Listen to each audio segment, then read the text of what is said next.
Hey everyone, Matt King with the King Piers team, out here with another video showcase of the nation's very best engineering sound foundation repair. And if you'd like to see more, we highly encourage you to visit us over on our YouTube and Facebook pages. If you've never visited before, it's just a simple search, King Piers LLC. And while you're there, please leave a like and a subscribe.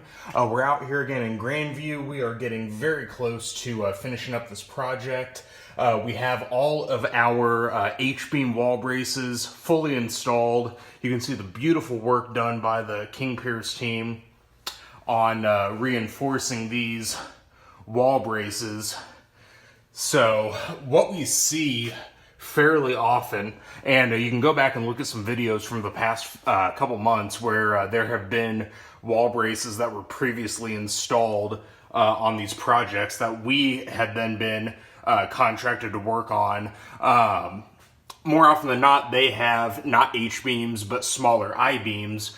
And unfortunately, a lot of these other companies will secure the upper end of their wall braces by bolting or screwing in a thin little piece of metal into these bottom ends of the floor joists. When you do that, you are damaging that floor joist and more than likely going to cause it to split down the road. So we do not do that. As you can see, we overkill reinforcement of our H-beams. We don't just secure it right at the floor joist. You can see here, we have come all the way out to here to really make sure that not only are these walls vertical, they are going to remain vertical.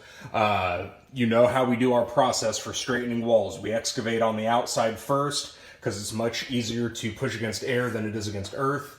And then once the wall braces are installed, to keep the wall vertical, we reinforce them like this. We bolt from the sides of the floor joists to really reinforce locking in that beam to the foundation wall. And down here on the bottom, you can see we saw cut very neatly first before breaking up the concrete. The bottom end of this brace is setting right on top of the footing, the same footing that the foundation wall is on. And then we just encase it with high strength concrete mortar mix, and it's locked in on the bottom.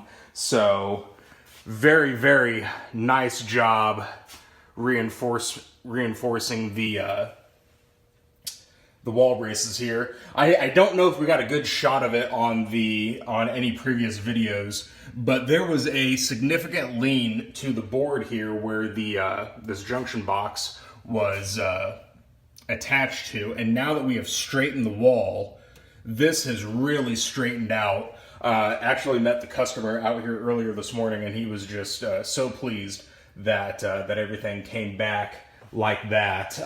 You can see up here also, we had one of our H-beams underneath the horizontal load-bearing beam, and you can see the difference, how much we were able to straighten this wall to vertical. They had concrete filled in to just enclose the gap that was there existing. So we'll get this all cleaned out and really looking nice, but very, very nice work on straightening the walls here, this side wall, and then back here, this back foundation wall. So stay tuned for more updates. Monday we'll be getting our 6 King Piers installed. We have 3 going under the footing along both walls here down in the basement, and then 3 inside the garage. You saw where we saw cut the floor to be able to excavate underneath the sinking floor. So again, stay tuned for those updates. You'll be able to find them on our YouTube and Facebook pages, King Piers LLC. You can also go to our website, kingpiers.com, and don't forget you can always reach us directly by phone at 1-816-288-4373.